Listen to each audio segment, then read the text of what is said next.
Daniel did not sleep that night.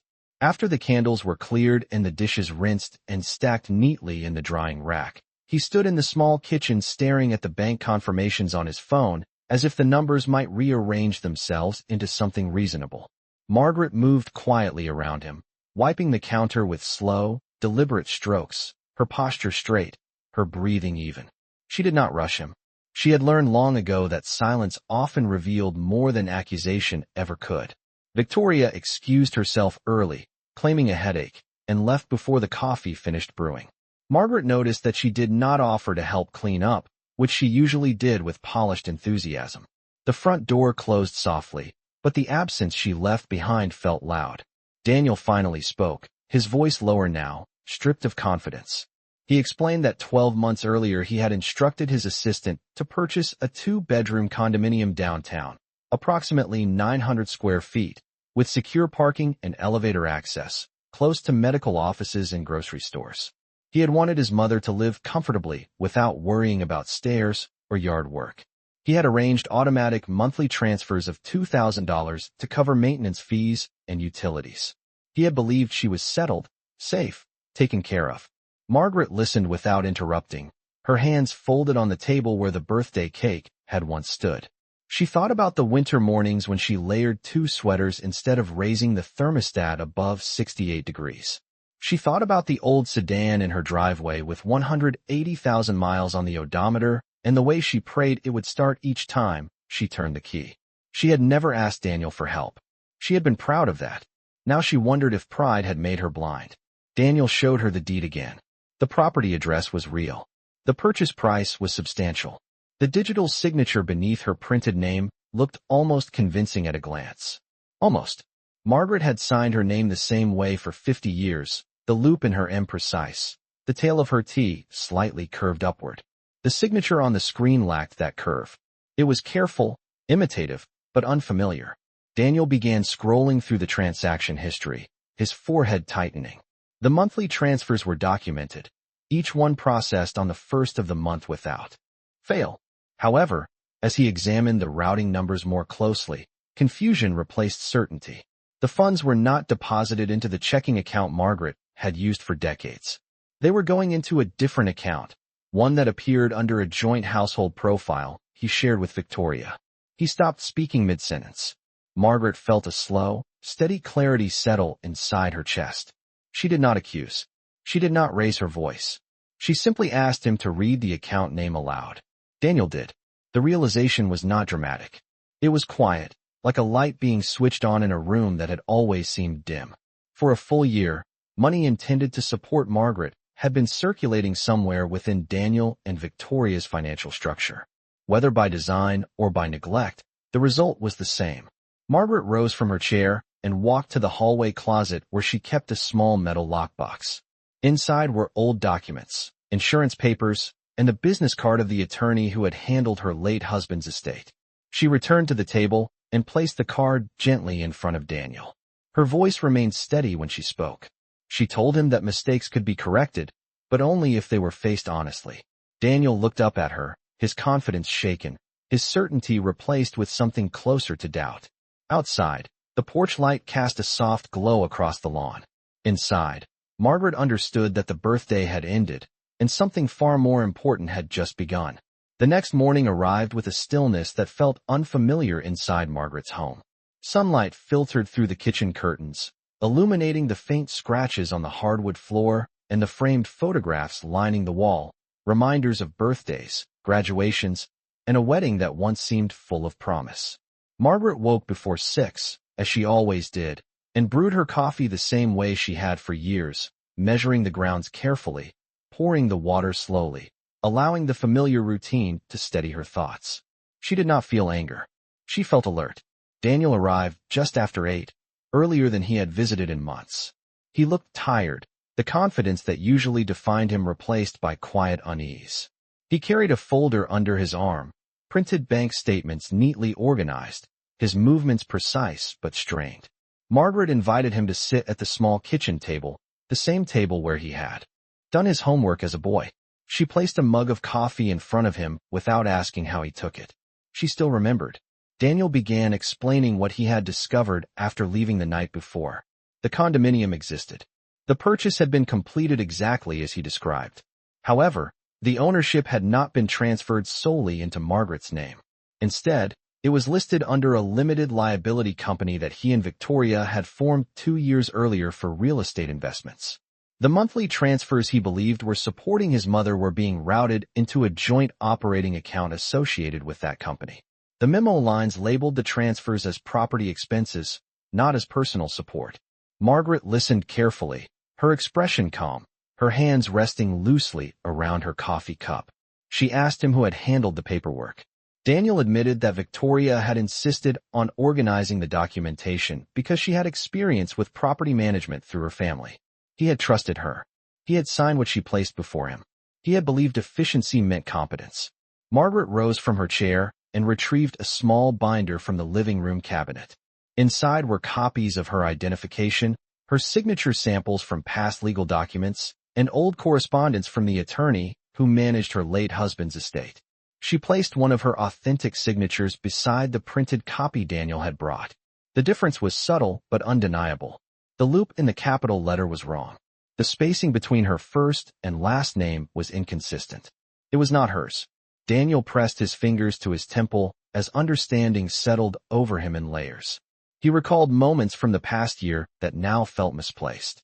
Victoria discouraging him from visiting his mother too often because she did not want to overwhelm her. Victoria suggesting that Margaret preferred independence. Victoria reassuring him that everything was handled. Margaret did not rush to fill the silence. She allowed Daniel to sit with his realization. Outside, a delivery truck passed slowly down the street, its engine humming steadily, ordinary life continuing as if nothing had shifted. Inside the kitchen, something had shifted permanently. Margaret finally spoke, her voice measured and steady. She told Daniel that this was not about luxury or pride. It was about truth. If an error had been made, it needed to be corrected properly and transparently. She suggested contacting the attorney that very afternoon to review the deed and the corporate filings. Daniel nodded slowly, the weight of responsibility settling visibly on his shoulders. He was no longer the confident entrepreneur presenting a gift. He was a son confronted with the possibility that trust inside his own household had been misplaced. Margaret finished her coffee and stood, smoothing the front of her blouse. She did not feel fragile. She felt focused. Whatever the explanation would be, she intended to hear it clearly, without emotion clouding judgment. The day ahead would not be loud. It would not involve shouting or dramatic scenes. It would involve documents, signatures, and facts.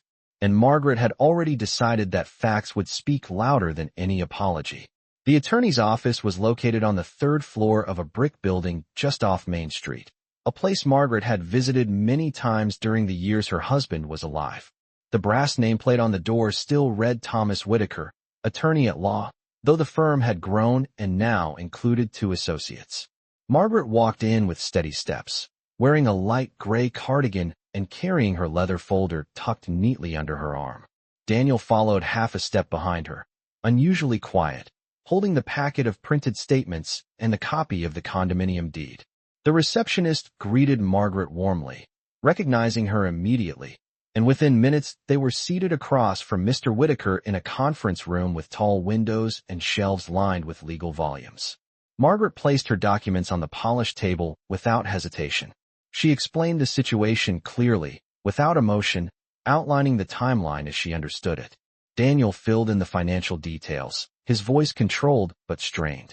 Mr. Whitaker listened carefully, adjusting his glasses as he examined the deed and the corporate registration for the limited liability company listed as the property holder. He requested identification from Margaret and asked her to sign a blank sheet of paper in his presence. She did so slowly, deliberately, her handwriting fluid and practiced.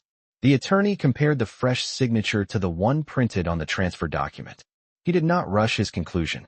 He simply placed the 2 papers side by side and allowed the contrast to speak for itself. The signature on the deed lacked the subtle upward curve at the end of her last name, and the spacing between the letters was uneven. It was similar, but it was not authentic. Mr. Whitaker then reviewed the operating agreement for the limited liability company. The documents showed that Daniel and Victoria were the managing members with equal authority over property transactions and financial transfers. There was no official amendment adding Margaret as a beneficiary or owner. The condominium, though purchased with Daniel's funds, legally belonged to the company. The monthly transfers labeled as maintenance expenses were internal allocations, not direct support payments to Margaret. Daniel leaned back in his chair, absorbing the implications. He asked whether this could have been an administrative oversight. Mr. Whitaker responded carefully. An oversight might explain a clerical error. It would not explain a forged signature. He recommended a formal review of the bank routing instructions and the digital authorization records. Margaret sat quietly, her posture straight, her expression calm. She was not shocked. She was confirming what her instincts had already told her. The attorney explained that if the signature had been placed without her knowledge, the document could be challenged.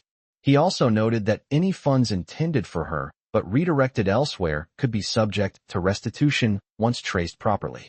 Daniel's jaw tightened slightly, but he did not interrupt. Margaret finally spoke, her voice steady and composed. She told Mr. Whitaker that her goal was not public embarrassment or unnecessary conflict. She wanted clarity and correction. She wanted the property either legally transferred into her name as originally intended or sold with the proceeds properly accounted for. She also wanted the monthly transfers reconciled and documented. Mr. Whitaker nodded, assuring her that the next steps would involve requesting certified copies of all transaction records and issuing a formal notice to review the company's financial activity. As they left the office, the afternoon sun cast long shadows across the sidewalk. Daniel walked beside his mother in silence. The situation was no longer a misunderstanding discussed at a kitchen table. It was now a matter of legal record. Margaret felt no desire to argue or accuse. She felt something steadier than anger. She felt prepared. Whatever explanation awaited at home, it would now unfold in the presence of facts, and facts, she believed, had a way of revealing character more clearly than any words ever could. Victoria was waiting in the living room when Daniel and Margaret arrived at the high-rise that afternoon. The condominium building stood 20 stories above. The street, glass reflecting the pale blue sky, the lobby polished and quiet with a faint scent of fresh lilies near the reception desk. Margaret had never been inside before. She paused briefly near the entrance, taking in the marble flooring and the soft instrumental music playing overhead. It was elegant, comfortable, and entirely unfamiliar to her daily life. Daniel greeted the concierge by name and led his mother toward the elevator. Victoria stood near the wide window overlooking the city, her posture composed, her expression carefully neutral. She smiled as they approached, but the smile did not quite reach her eyes. Daniel explained that they had met with the attorney and reviewed the ownership documents. He spoke calmly, without accusation, outlining the discrepancy between the deed and the company registration. Victoria listened without interrupting, her hands clasped lightly in front of her. When Daniel finished, she exhaled slowly and said that everything had been structured for tax efficiency. She claimed that placing the property under the limited liability company had been a strategic decision to reduce liability exposure and simplify accounting. She insisted that Margaret was always meant to benefit from it. Margaret stepped forward slightly, her voice steady. She asked one simple question. If the apartment had been meant for her, why had she never been given the keys? Victoria hesitated for the first time. She replied that they had planned to surprise Margaret once renovations were complete. She said the timing had never felt right. Margaret walked slowly across the living room, observing the furniture, the framed abstract artwork on the walls, the untouched kitchen counters gleaming under recessed lighting. The space was fully furnished, decorated in neutral tones, staged as if waiting for an occupant. She ran her fingers lightly across the back of a chair, noticing the fine layer of undisturbed dust. No one had been living there. Daniel moved toward the kitchen island and placed the printed bank statements on the surface. He pointed out the internal transfers from the company account that had never reached Margaret's personal account. Victoria explained that the funds had been retained within the company to offset renovation expenses and management fees. She maintained a calm tone, almost rehearsed. Margaret did not argue about tax structures or corporate strategy. She asked another question. If the funds were allocated for her well-being, why had she continued paying her own? utility bills, and medical co-payments from a fixed retirement income. The room grew quieter. Victoria's explanation faltered slightly, shifting toward language about temporary adjustments and administrative timing. Daniel's expression hardened, not with anger, but with realization. Margaret stood near the window now, looking out over the streets below where cars moved steadily through the afternoon traffic. She spoke gently, without raising her voice. She said that intention without transparency was not generosity. It was control. She explained that trust required clarity, not complexity. Daniel listened, his shoulders tense, while Victoria's composure thinned at the edges. Margaret turned back toward them both and stated calmly that the property would either be transferred into her name directly, with documented accounting of all funds, or it would be sold and reconciled properly through legal channels. She did not demand. She declared. In that quiet, sunlit room, surrounded by polished surfaces and carefully chosen decor, Margaret understood something clearly. The apartment was never about comfort. It was about power disguised as protection, and she no longer intended to stand quietly inside someone else's arrangement. Daniel did not argue in the elevator on the way down. The silence between the three of them felt heavier than any raised voice could have. Victoria stood with her arms folded lightly, her gaze fixed on the glowing floor numbers as they descended. Margaret watched their reflections in the mirrored walls, studying not just their expressions but the distance that had quietly formed between husband and wife. When the doors opened into the lobby, Daniel asked Victoria to walk with him outside for a moment.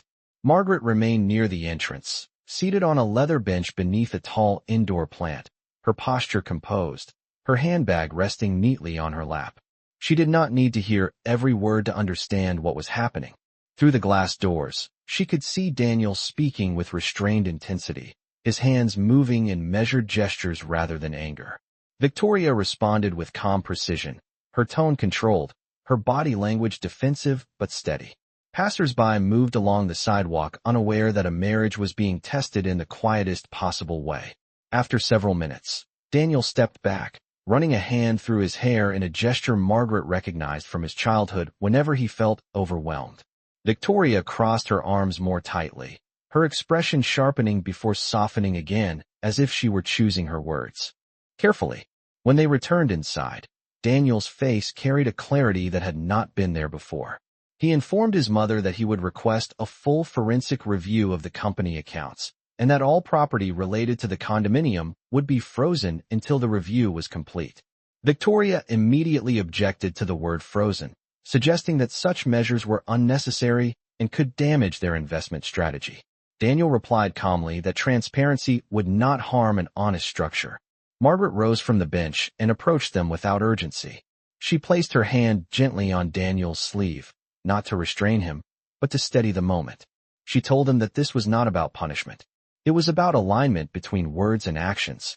If the apartment had truly been intended for her security, then its ownership and funds should reflect that clearly and directly. Victoria's composure thinned slightly as she explained that she had consolidated the transfers to streamline tax reporting and optimize quarterly filings. Margaret listened, her gaze unwavering. She asked whether streamlining had required forging her signature. The question landed without force, yet carried undeniable weight. Victoria's lips parted briefly before she responded that she had believed she was acting in the family's best interest. Margaret nodded once, acknowledging the statement without accepting it. She explained that good intentions do not replace consent. Daniel looked from his wife to his mother, the conflict in his expression no longer hidden. He stated that until the review was complete, all financial decisions related to the limited liability company would require dual authorization and documented approval. Victoria inhaled slowly, her shoulders lifting and lowering in a measured breath. She agreed, though her agreement lacked warmth. Margaret thanked them both for their time and informed Daniel that she would return home. She declined his offer to drive her, choosing instead to call a car service so he could remain and address the matter directly. As she stepped outside into the cool afternoon air, she felt neither triumph nor defeat. She felt something steadier. The truth had surfaced, not through confrontation, but through documentation. And once truth is visible, it does not retreat easily. Margaret adjusted her cardigan, lifted her chin slightly, and understood that the balance of power had shifted not because she demanded it, but because she refused to ignore what she saw. 3 days passed before the preliminary financial review reached Daniel's desk. He sat alone in his corner office on the 18th floor of his company headquarters, the skyline stretching wide beyond the glass walls, but his attention fixed entirely on the printed report in front of him. The forensic accountant he had hired moved quickly and quietly, tracing every transfer connected to the limited liability company over the previous 12 months. Each page told a story in numbers rather than words. Funds labeled as property maintenance had been redirected into an internal operating reserve. From there, portions were allocated toward renovation invoices, staging expenses, and consulting fees authorized under Victoria's digital approval. The structure was sophisticated. It was organized. It was deliberate. There was no evidence of random error. That afternoon, Daniel returned to the condominium and asked Victoria to sit with him at the dining table that had never been used. The late sunlight cast long lines across the hardwood floor, illuminating the untouched surfaces that had once been presented as a gift. He laid the report in front of her without raising his voice. He pointed to the routing details, the authorization timestamps, the electronic signatures connected to her login credentials. Victoria read silently, her composure still present but thinner than before. She explained that she had intended to consolidate resources to strengthen their real estate portfolio, and that she believed Margaret would eventually benefit from a larger return. She described it as strategic positioning rather than deception. Daniel listened without interrupting, but the distance in his posture was unmistakable. He responded that strategy does not replace consent, and that growth built on misrepresentation cannot be called protection. Across town, Margaret sat at her kitchen table reviewing a separate envelope delivered that morning from Mr. Whitaker's office. It contained certified copies of the property registration and a formal notice requesting corrective action within 30 days. She read each page slowly, her glasses resting low on her nose, her expression composed. She felt neither rush nor anxiety. She felt alignment. That evening Daniel called her, his tone measured and clear. He informed her that the internal review confirmed that the funds had not reached her and that corrective steps were underway. He assured her that the condominium would be transferred directly into her name pending legal adjustment or liquidated according to her preference. Margaret thanked him calmly. She did not express anger toward Victoria. She did not ask for punishment. She simply stated that clarity restores dignity. After the call ended, she walked to the hallway mirror and regarded her reflection for a long moment. She saw a 72-year-old woman with steady eyes and silver hair pulled neatly back. She saw someone who had survived grief, economic uncertainty, and loneliness without surrendering her self-respect. Back at the high-rise, Victoria stood near the window once more, but this time the city lights offered no comfort. The numbers on the report were undeniable. The structure she had built to control the narrative was dissolving under documentation. Daniel informed her that all future financial decisions would require full transparency and independent oversight. The conversation remained calm, but the tone had changed permanently. Margaret did not need to witness the exchange to understand its outcome. She knew that truth, once documented, reshapes relationships quietly but irrevocably.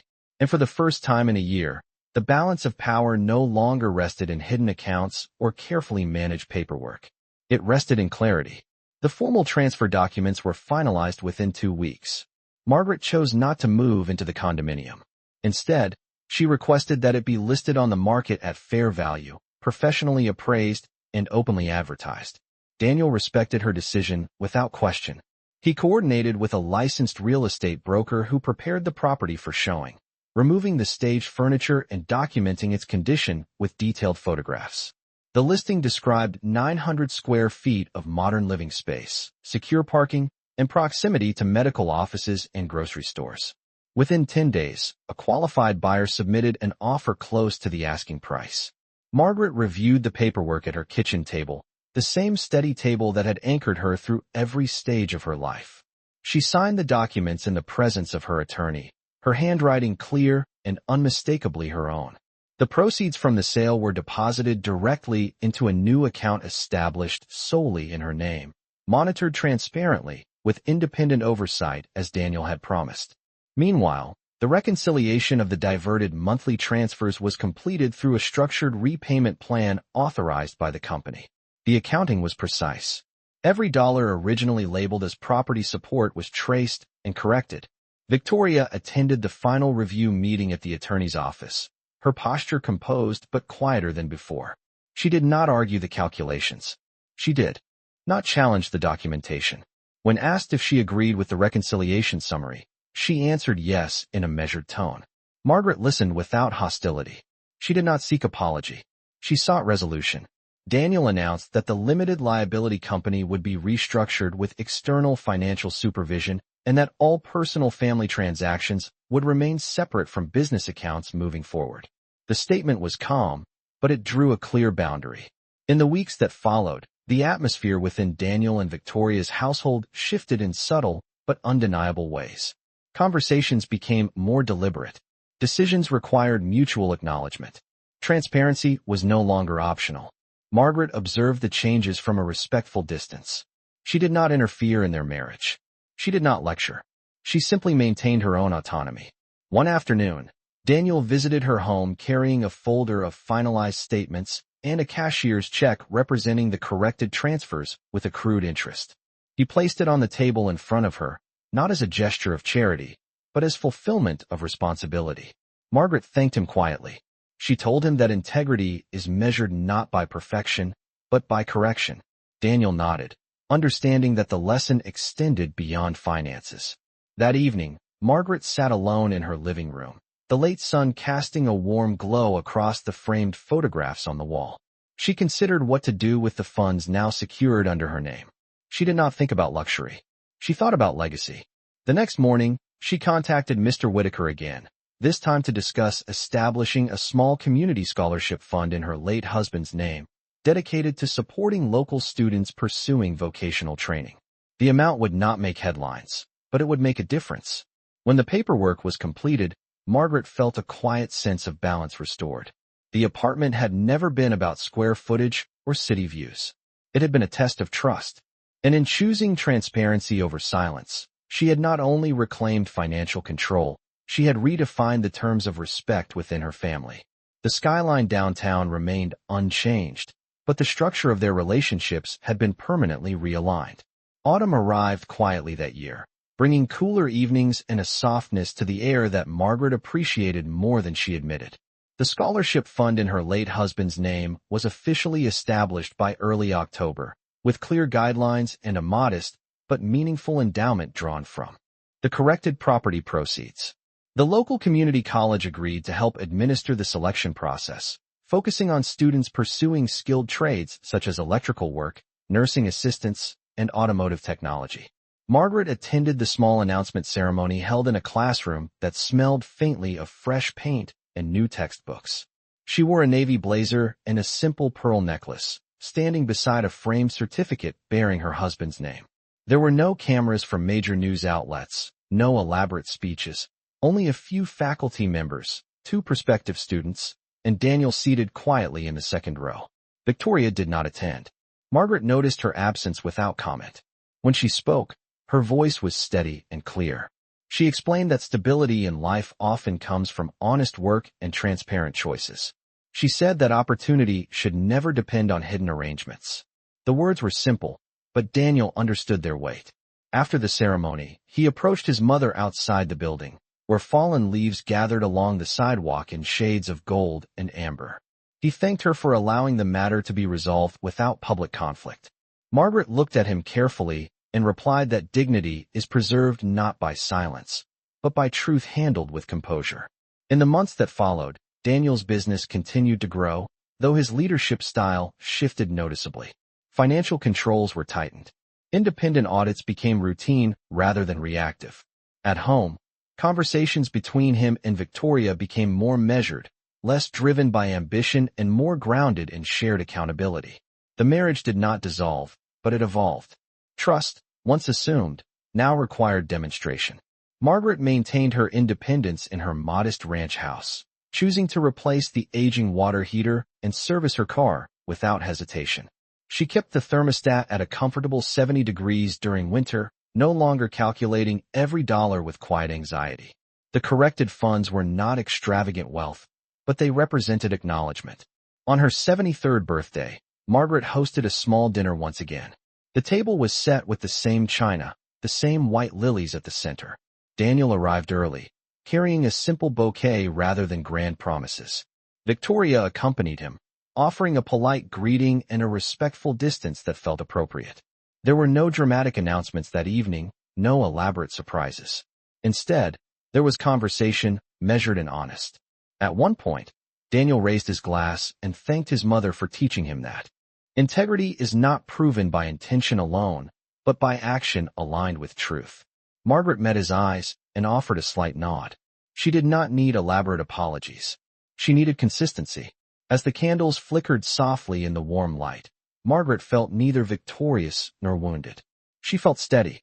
The apartment, the documents, the transfers, all of it had revealed something essential about power and perception, but it had also revealed something about her own strength. She had not raised her voice. She had not demanded attention. She had simply insisted on clarity. And in doing so, she had redefined her place within her family, not as a dependent figure awaiting generosity, but as a woman whose dignity required no permission. Outside, the night settled gently over the neighborhood. Inside, the balance remained intact, not because conflict had never existed, but because it had been confronted with calm resolve. Margaret understood that respect is quiet when it is real, and this time it stayed.